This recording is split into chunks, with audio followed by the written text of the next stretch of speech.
Hey everyone, I'm Eric. This is my wife, Julie. We are The Blended Life, and today we're going to give you 5 tips and tricks about how to deal with different parenting styles in your home. So like in your marriage, not to be confused with co-parenting. It's going to be good.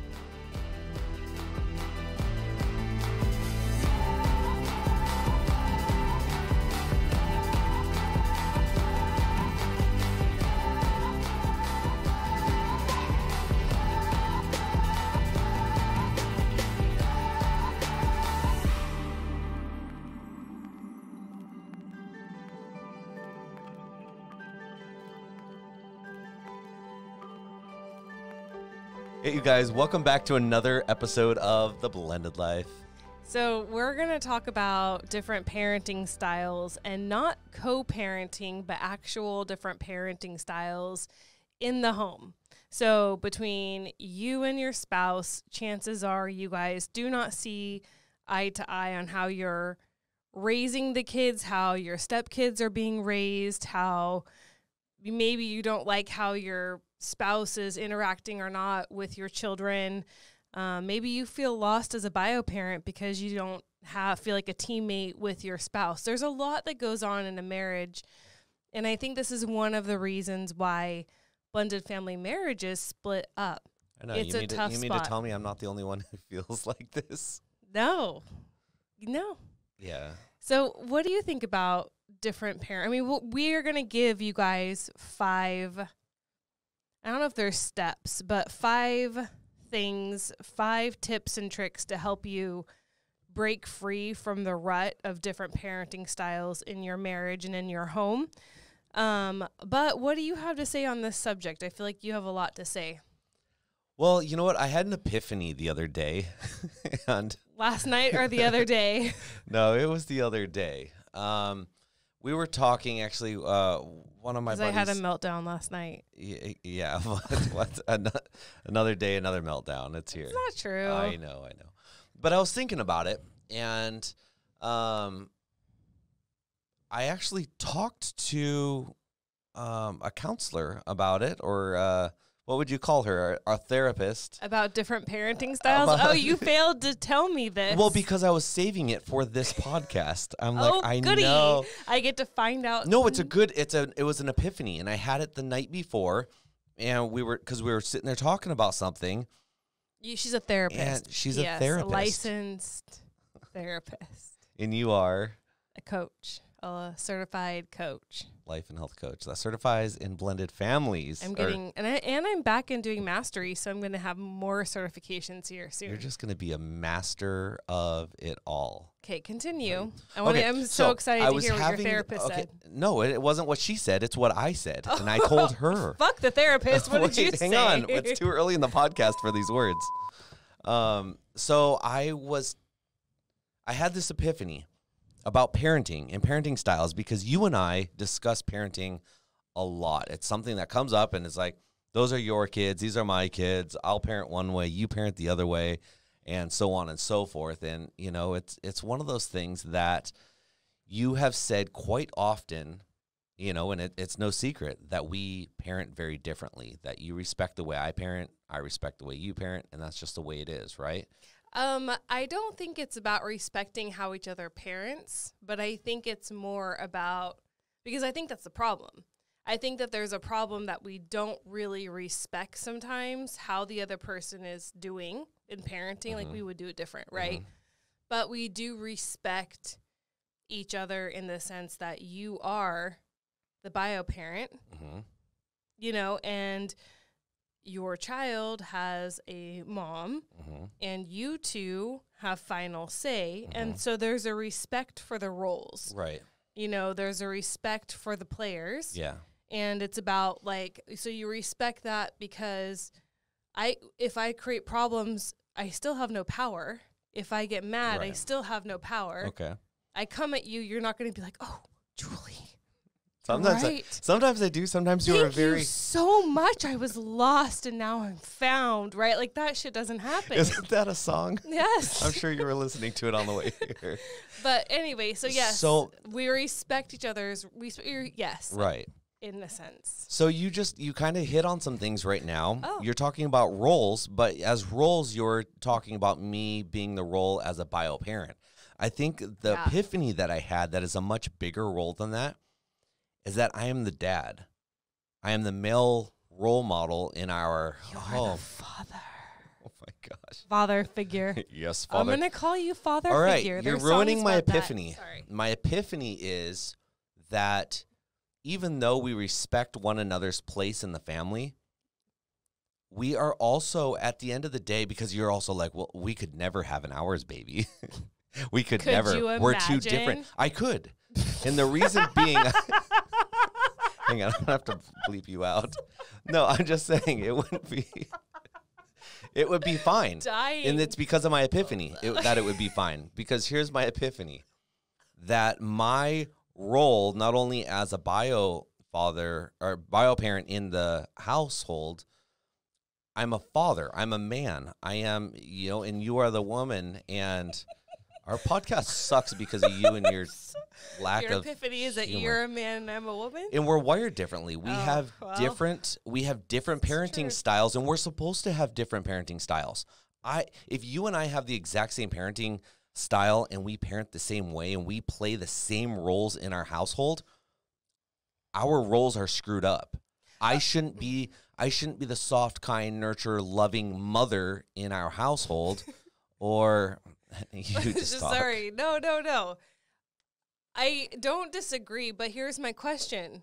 My first thing when you say that, I totally agree. Like, we are male, female, we're wired completely different. But you and your ex seem to be on the same page. Which is parenting. Which is an all right thing. Like But I'm just saying she's female. So you're male. Okay. You're on the same page but she's parenting. okay. But here's the thing: she's not in our household. When it comes to our household, we both play a role in our household, regardless of what the other parents do, regardless of what the other role is and how important or how well they play the role outside of the house. When it comes to our immediate household, I am the male role. I am the father. You are the female role and the mother, and we do serve two totally different purposes in our household and our roles. And I brought this up with the therapist, and I'm like, I just had this epiphany that this is why we parent differently. This is why we are two different parents. And she's like, yeah, duh. Basically like, thanks for finally not being an idiot, like finally realizing what's going on in your household. Like, you two should be different. You two should be playing two different roles in the household. You guys both serve a purpose, which is the reason why we are man and wife, husband and woman, leading our home. If I was, the exact same as you and vice versa, well, where's the dynamics in that to raise our children, So that's my epiphany. It fell a little flat. I'm sorry. No, it's actually, I'd never seen it like that before. Right? It was ever. eye-opening. It just hit me the other day. Well, it's interesting how God does that. I think it was the right time for you to realize that. And I guess now was the right time for me to hear it when we're in all on of its air. funny laughter. It was just, it was funny the way you were saying it. But the epiphany part is interesting. You're right. I'm curious about, like, if you and your ex were cohabitating, you think you wouldn't be co-parenting like you are now? I think you wouldn't be on the same page parenting style-wise? I think parenting wasn't our problem. Parenting was never our problem as husband and wife. That's my point. Husband and wife was our problem. You know what I mean? It was us. So you traded husband and wife problems for co-parenting problems. No, well, we co-parent fine together. Yeah, no. When we're co-parenting. Right. I guess so. My point, my question is, because I've never had this, so maybe I'm just the problem. I wasn't gonna say nothing. It could be right. Like, I cannot co-parent. My ex and I do not co-parent. Here's the thing. You and I have very different parenting styles. It takes two to co-parent, and I think a lot of people put it on the other person, whereas like you just took initiative and you're like, maybe it's just me. I think a lot of people, quite often a lot of people put the lack of co-parenting on the other parent. Right. It's like, I can't co-parent with them because they do this, because of this that they do. It's always the other person's fault. Right. Rather than us looking at ourselves and going, well, what am I doing to further this along? What am I doing to take the winning out of this and make it about, everyone winning in this situation? Because ultimately it's about the kids. So a lot of people approach this as, a challenge or a his and hers, who's going to win this battle. That's not what it's about at all. And I think that's where a lot of people get lost in co-parenting. Yeah. But to your point of male, female gender role differences, and we are wired different. And there's like the maternal, and then there's the paternal, and what that brings to a child. And then there's the nocturnal. And what bring that, that balances out. Right. That is like the perfect balance, designed and created that way. Right. But it's interesting because I've thought about this often, like watching you guys be on the same page parenting your son together. I'm like, you don't seem to have that. That doesn't seem to hold in that situation. What doesn't? I don't. Like you guys have the same parenting style and you're different genders. And so to your credit, you're saying that in our home, of course we're different because we're different. Male, female, father, mother.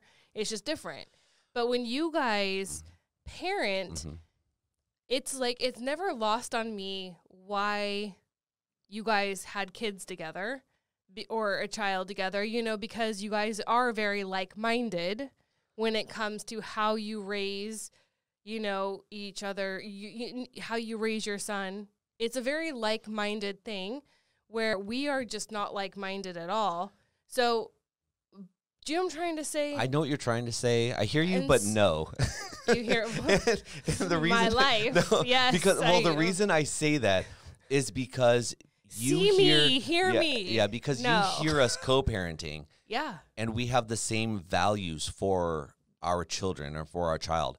But the way that we approach it, and one of the biggest things that we had problems with at the beginning of our divorce is the difference of our parenting. And it was because we do parent very differently. Her and I are very different when it comes to parenting. I mean, really, really different.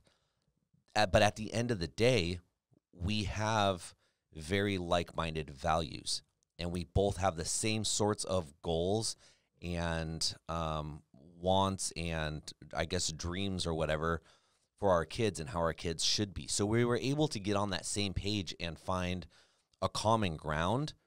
But the way her and I execute are two totally different ways. Interesting. But at the end of the day, we have a common goal in mind. So would you say when you're giving people advice as far as, once you married, kind of the deed is done. But for those listeners who are in a blended family relationship, meaning they're boyfriend, girlfriend, or they're engaged, but they haven't really walked down the aisle yet.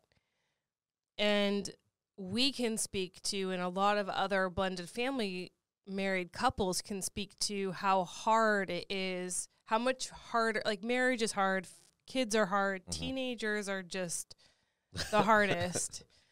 So when you're trying to navigate that on top of like now we're adding in different parenting styles in the home, and not being like-minded, maybe with values and beliefs in the home, then would you agree that really good advice before people actually take the next step and walk down the aisle is like get really crystal clear on your values and your beliefs for these children and what you want for their lives, how you want to discipline, how you see responsibility in the home? Like these are things, because that is how you parent, you know, discipline, consequences, boundaries, structure, ideals, expectations, all these things that we have for kids naturally as parents.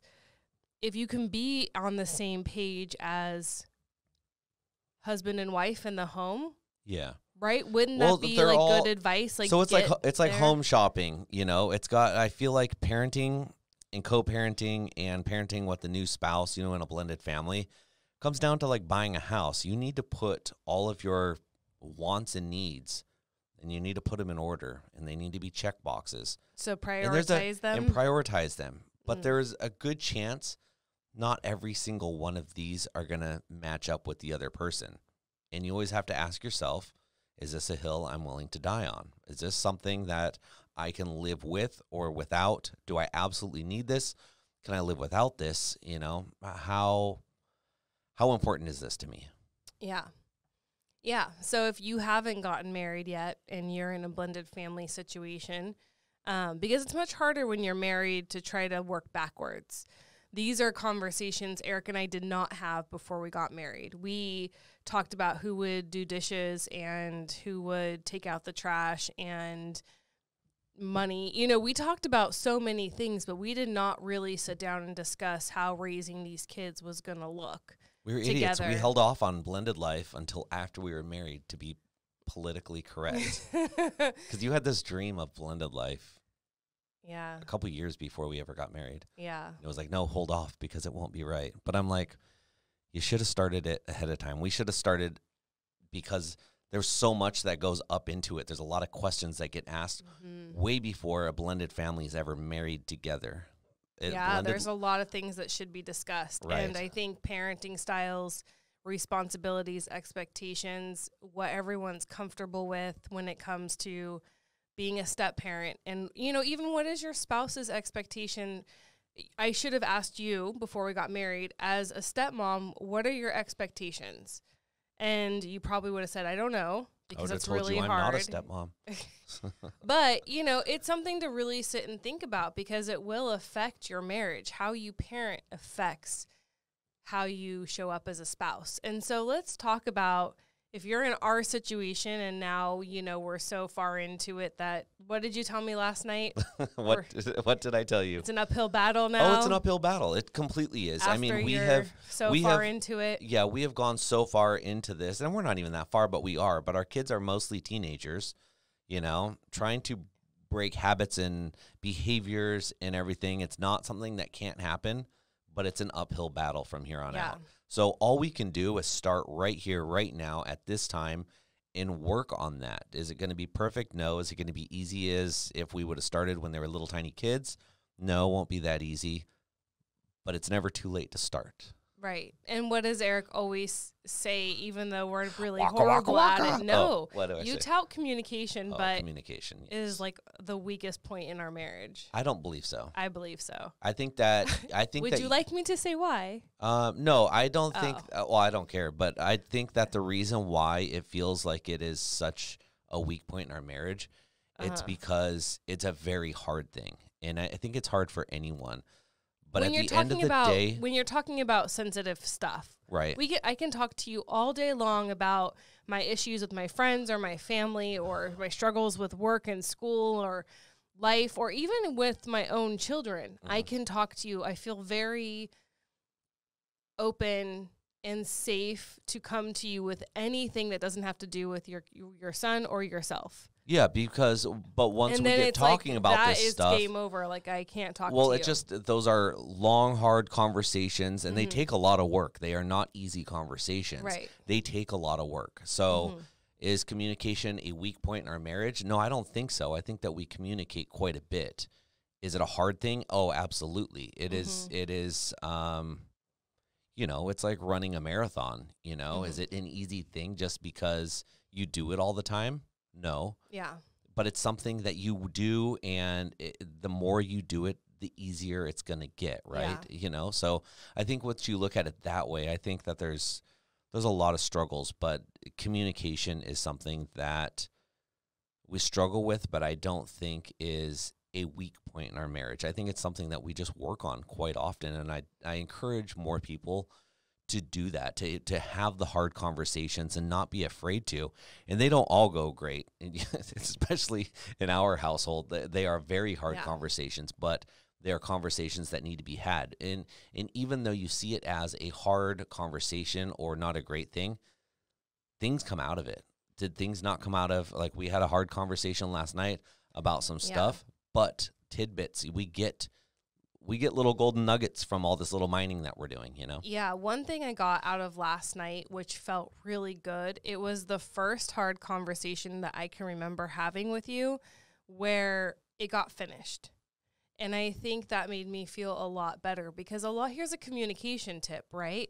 When we're having hard talks or uncomfortable talks or, you know, nobody loves hard conversations. Nobody's like, I'm here for it. Like, let's just all night long. Like, no, it's not enjoyable. So the tendency is to want to flee the conversation, right? Like some people are just like, I don't want to do this right now for a million different reasons. It's not a good time. I don't feel like it. I'm hungry, you know, I have to whatever. edit for the next few hours.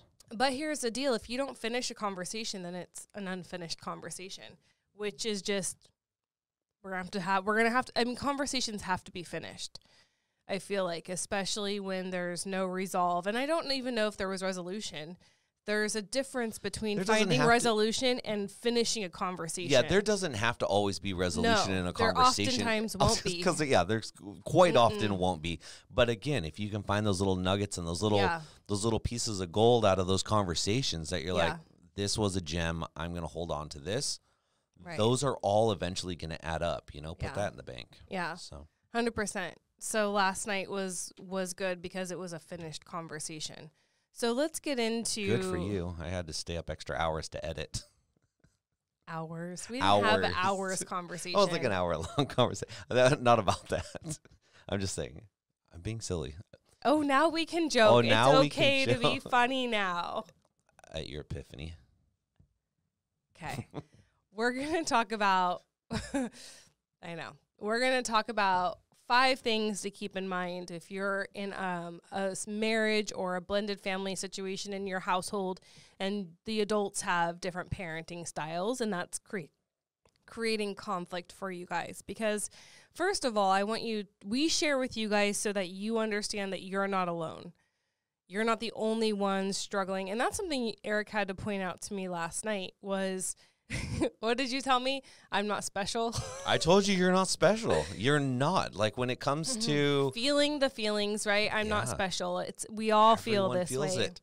I feel this way. Yeah. You feel this way. You listening right now, you feel this way. Yeah. You feel so alone though. That's the problem. You get into these feelings and you're like, my spouse has no idea what I'm feeling right now. I want to strangle this kid. I want to scream at the top of my lungs. What'd you say? You wanted to throw stuff? Yeah. I just said that sometimes, and maybe you guys can relate to this, that as a step parent, and I know Eric, you told me you can kind of relate to this too. Like sometimes you choose the lesser of two evils. So sometimes it is like, I'm going to be quiet and swallow sand so I don't scream and throw shit.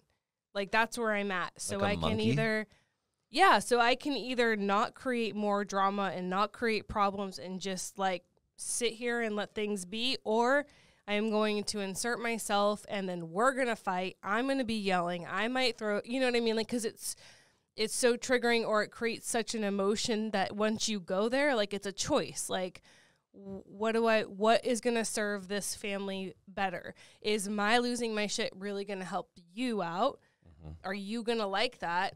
Is it going to impact my stepkid in any positive way? Like, absolutely not. So I make this choice because those are my choices that I have in my... Now, are these the same type of choices that would be made if we were in a nuclear family? If we were in a real family that had never been blended, is this the way that we behave? No. Because I feel like we have, and I know you feel like this with your stepkids. Mm-hmm. Your own kids you can take in hand. Period. Mm-hmm. You can't do that with stepkids. Why though? Like where's the disconnect? You tell me. I know you feel this, so when you ask yourself that, what is the disconnect? I'm going to make little bracelets that say WWNFD. What would the nuclear family do? And we're going to look down at it all the time. And it's going to remind different. us. Like, and I think that it's not helpful to compare to a nuclear family because we're just not. We're not. And that's okay.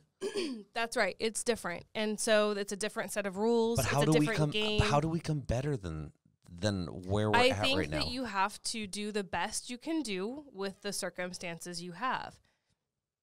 That's it. So I think it's a smart choice not to bring a child into our family knowing all the players involved. I say that like I don't want to have kids with you, but I really think like, could you imagine? You said that back, like everyone's gonna think I'm an evil bitch. That's not the case. We all know the truth. We both agreed. It wasn't like it's just that's it. But could you imagine what? Can I put my joke in here? No. Come on. What? My joke. What is it's your joke? It's gonna be hard to tell the kids that we don't want to have kids. Oh my gosh. But I think that really, like knowing who all these kids are, it wouldn't have been good for the kids. It would have created issues and attention. You know what I mean? It wasn't necessary. We had, between the two of us, we have 4 kids and a lot. Not even enough time to put the podcast out on time. So you're right. So, okay. So 5 things, tips and tricks to try to help your marriage when you have different parenting styles in your home. The first one you so eloquently brought forth was to embrace the differences. Right. To recognize and play to each other's strengths. Do you want to talk about that a little bit? Well, I think that goes back to what I was just talking about, to my epiphany. I think that we have to embrace that we are different, and you and I have learned a lot from one another from our different parenting styles. There's a lot that I gain from you, as far as, respect and how we raise the kids. And we both just come from a very different place when it comes to raising our children. So I think that you need to look at the other person and the way they parent and take, again, those golden nuggets and apply them, because the more that you guys can be on the same page and the more that we can do the same, I feel like everything becomes a little more normal. It becomes structure. Yeah. So. Well, and I think that when we're talking about embracing differences, it's spinning it in a positive way, because really mindset is everything. Right. In anything you do in life. So if you're in a marriage and you see you don't respect your spouse and you don't respect how they're parenting, and so you're just going to see them with that lens of like disrespect and like they're dumb and they're ill-equipped to be a parent, and that's how you're viewing your spouse. And if you can somehow flip that mindset to, yeah, we're different, but I'm going to focus on the strengths, right? I'm going to choose to see what is the good, what are my spouse's strengths in parenting? Because no one's all bad. If you married someone who's all bad, then that's a different podcast. But you married. Is that like one of the murder mystery ones?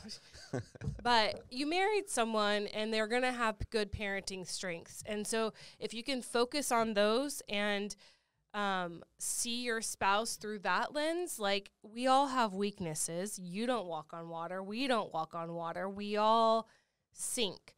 But we all can help each other up. And if you can focus on, like Eric said, like what does my spouse bring to the table?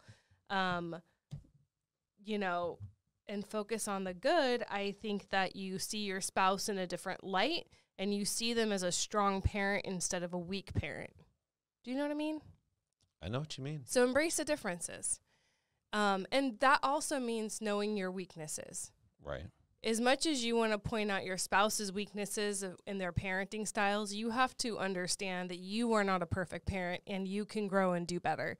So allowing yourself to make room for your weaknesses actually is an opportunity for you to grow and be a better parent, which brings us to point number 2. Well, what else do I say? An eye for an eye?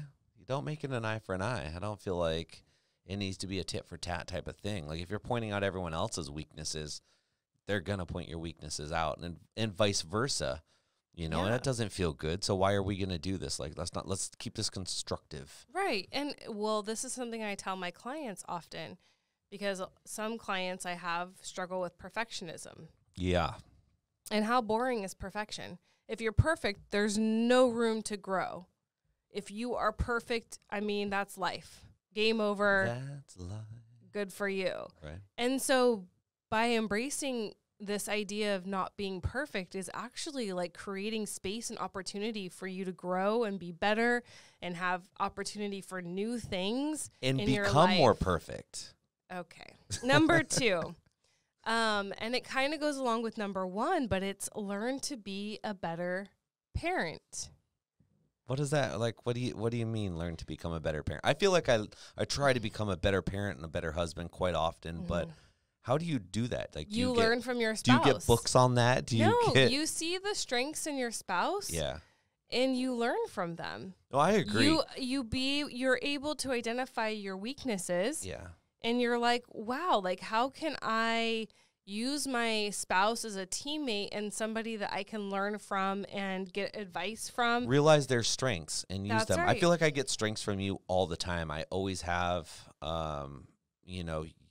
you as my spouse, or even before we were married, were very empowering to my parenting and, the way that I raised my children. I found a lot of value in the way that you do it. So I use that to become more perfect.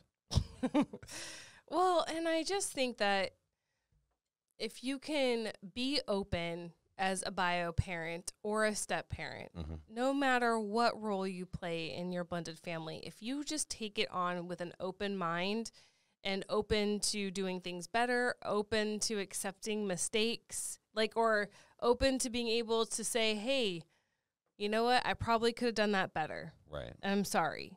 Yeah. And open to receiving criticism, open to hearing your spouse having a hard time. Like, if you can just stay open in your marriage and in your parenting styles, no matter what role you play, I think that you can navigate things. You're more pliable and more able to get through the hard stuff and not so rigid you break, right? If you're so rigid and you're not open and you're not willing to hear it and you're perfect, it's going to crumble or break, and that's really hard to put back together. But if you're more able to be open and bend and, be a teammate, I think your marriage can make it through anything, including difficult parenting styles. Well, a lot of that comes down to different parenting styles. Well, a lot of that is communication, and being able to communicate, but also be communicated with. Yeah, you have to be open to hear it. Right. Not everything's going to be great, but you know what? If you love your spouse and they're struggling, why would you not want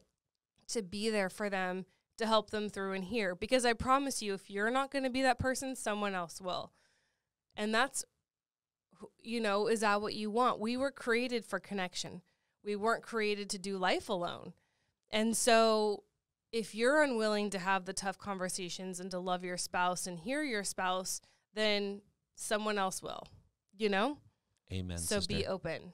Okay, number 3 is know your place, know your role, and be real. Get in that hole, know your role. So here's the thing. Know if you're the bio parent, know if you're the step parent, have a really clear understanding of the role you play in the parenting, because you can shout at the rain all day long. I have not seen rain in months. I know. Years, maybe. But if you're shouting at the rain, so what? You can spend your life being completely upset about something you have no power to control. So the only person who gets hurt is you, right? Right.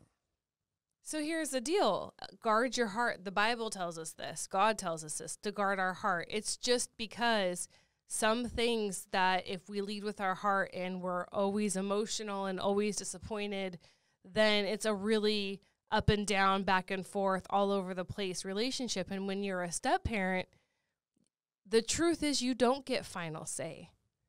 The truth is you're a support and an influence, but that's at best. The truth is you don't have legal rights. Sorry. You don't get to go make medical decisions, maybe in an emergency, right? I don't think anybody in an emergency would be upset, but you couldn't go get your stepchild vaccinated. Or aborted.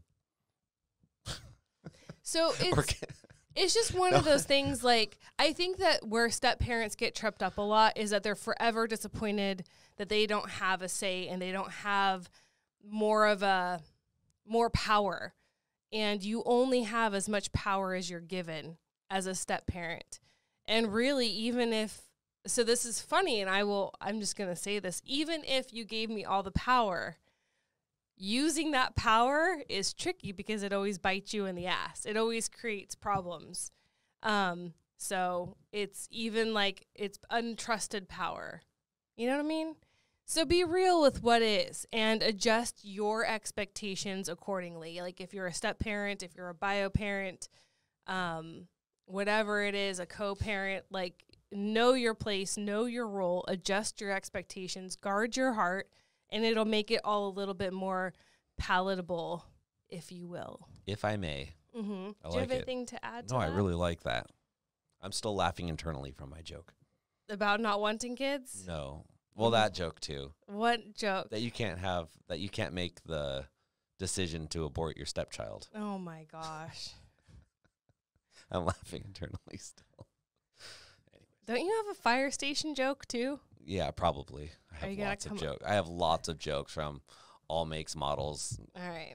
places, colors, and regions. Number 4 is something that I have to practice, and I think is a really amazing, amazing tip. And that is to put your marriage above your feelings about parenting. I'm going to repeat that. Put your marriage above your feelings about parenting. I don't care if you're the bio parent or the step parent, because bigger picture. I'm over here just writing it down. You should be. I know, I do. But really, this is why when people get really angry about putting your spouse first. But maybe we need to reframe that and put the marriage first. It's not even the spouse, because here's the deal. Without the marriage, the blended family doesn't exist. That's a fact. And so if you're not looking out for your marriage, then what? Then the blended family goes away, and this is not a podcast you ever have to listen to or need to listen to again, right? But the problem is we weren't created to do life alone. So what happens? You break up your marriage just to get into another relationship and do this all over again, and these poor kids get dragged around. So put your marriage above your feelings about parenting. You are so much wiser than you are in age. Annabelle and I were making fun of Julie. Not making fun of. We were having fun with Julie earlier about her age and her wisdom. And is that what it was? Yeah, that's exactly what it was. Interesting. Do you have anything to add to that? You are just so wise beyond your years that, 8 more days, but 3 more days. Sorry. I knew there was a 3 in there. 5 plus 3. My brain works in mysterious ways. And the last thing to keep in mind is you are only as divided as you allow. That's a choice. So if you're going to let this come between you, you're going to let this come between you. If this is going to be a hill you're going to die on, you may die on it. Your marriage may die on it, right? So when you think about your parenting styles, is that really a hill you want to die on? Is it really something you want to be divisive in your marriage? Do you ever feel like that? Do you ever feel like this is a hill I might die on?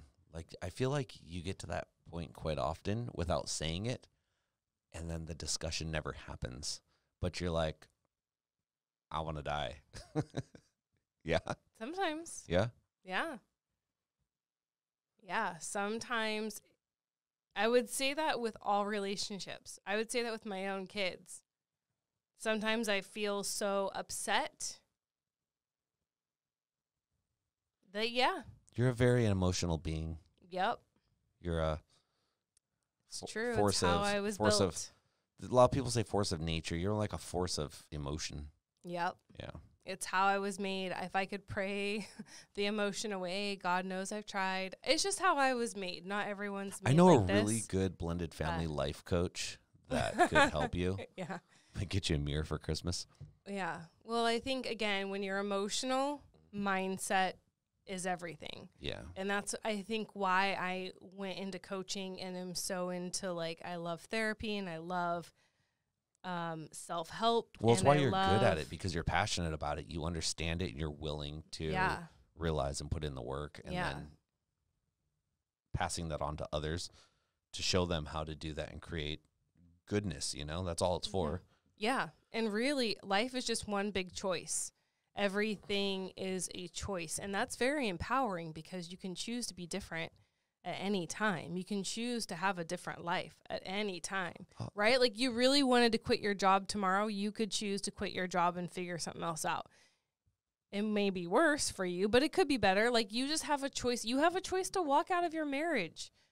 You have a choice to cheat on your spouse or not. You have a choice to read a book and go to therapy or not. You have a choice to pray and surrender your life to God or not. You have a choice to eat apples or not. And salad before dinner, or candy and soda. And cupcakes. That your wife gets you. Yeah. I got you cupcakes today. Thanks, love. That was so kind. It's not even your birthday. It's not cupcakes and croissants. So anyway, I just think it's a choice. And so mindset is everything. And different parenting styles is a really emotional thing. Because when somebody disempowers you, or you feel like you have no power in your own life, it's a very emotional spot to be. And that is why you have to change your mindset. You have to get control of your thoughts. You have to think of the bigger picture. You have to really understand what you want. Do you want a marriage that's going to last forever? Or do you want to have say over your stepchild and how they're being raised? Because it may be in either or. It could be a both, but that's only if you and your spouse are on the same page. And this is, we're here because oftentimes you and your spouse are not on the same page. And so I'm really curious, if you have more tips and tricks to add to this 5, I would love to hear from you. Email me at becomingheardnow.com. That's becomingheardnow@gmail.com is my coaching email. I would love to hear what you have to say about different parenting styles and what tips and tricks have helped you through that struggle. Because that struggle, the truth is, may never go away, right? You feel like you're right. Your spouse feels like they're right. You both have your own reasons for thinking that, and they're probably both valid. One person just has power over the other because they have this biological component. Unfortunately, Or they're stronger. Yeah. So sometimes it's just, how do you make it through that struggle? But there may not ever be resolution. You may never agree on parenting, truth be told, right? So then how do you make it through that without blowing up the marriage and the family? Well, and the neat thing I'd is, love to know. And the neat thing is, too, is that, the parenting eventually, it doesn't ever stop, I feel like. And this is a discussion we had a long time ago. Well, I think that it slows down. I think that it changes. I think that parenting is going to change on in the future. Kids become more independent. Kids move on. Kids move further. Yeah, but then kids want to borrow money or steal money or need to move back home or have weddings and have divorces or medical issues or get addicted to drugs or... I think as they get older, the seriousness of their situations gets a little more serious. Yeah, and makes it harder. But that's where it's also very important to be on the same page with your spouse. It's to be stronger.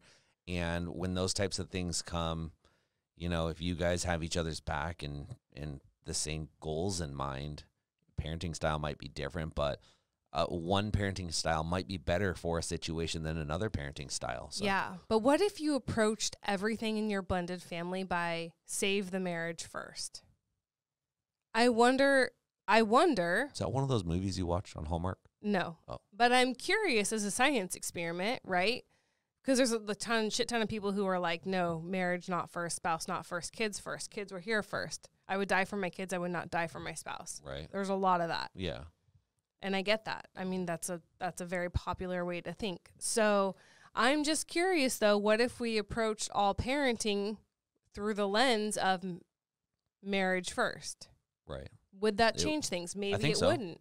I think it would. I mean, if people took it seriously and it was like... Maybe that is how you get on the same page. If you have different parenting styles, maybe the big umbrella that covers that is we put our marriage first. If it's going to tear apart our marriage, is a no. our marriage is not worth anything. Well, I think like the destruction of our marriage is not worth anything. No, right. And a big misconception I think that people have to putting marriage first is that they're like, well, you put marriage first, so that means like leave the kids behind, forget about the kids, screw the kids, like it's all about the marriage. That's not at all what it is. You put the marriage first because it protects your family, you know, which protects the kids, you know, and that's just the way it is. If you didn't have a boss, you wouldn't have a company to work for. But again, like that's paycheck. the way. Like it's bigger picture. But that's stuff. the way it goes. You know, you put you know, believers like us, you put God, and you put your marriage, and then the family, the kids. Everything flows. Yeah. There's not, and everyone sees that as a big gap and a big issue. There's not a big gap there. You know. Yeah. Your family's always protected.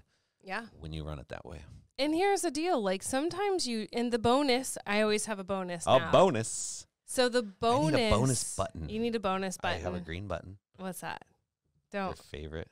What? Want to come to a club where people wear No, oh my gosh. It's still there. The bonus is acceptance is key. So accept the things you can't change, right? Accept who your spouse is. Accept your role. Accept that you aren't going to have carte blanche say. Accept that your spouse is going to have feelings about what you did or did not do. Like, I think it's just accepting and meeting people where they're at. And I don't care if that's the kids or your co-parenting or your spouse or whatever. Acceptance and being open is really key to, I think, unlocking all of this for people. Yeah. So just accepting it. Before we go, you guys, I want to thank you, obviously, for listening in today's podcast. Like I said, if you have more tips and tricks how to help people with their parenting style differences in their home, in your home, please either comment somewhere and let me know. I would love to. Find us on social media. Get involved with us on social media, you guys. We have lots of social media, all the ways. Julie's put out her email. If this is something you guys are interested in, learning more about, you know, like I want to be a better parent or step parent or just be a spouse, you know, or they just want to be empowered to just be better humans. Yeah, let me know. Programs for that. I do have coaching programs for that, but really exciting. This Sunday, the 12th, we are starting our read along, our first ever read along, grace-filled step parenting. The link is in our bio on Instagram or underneath the video if you're watching this or listening to this. Get your hands on this book. It's about, last time I checked, it was like $10 on Amazon. So great price. Grace-Filled Step Parenting by Lori Short.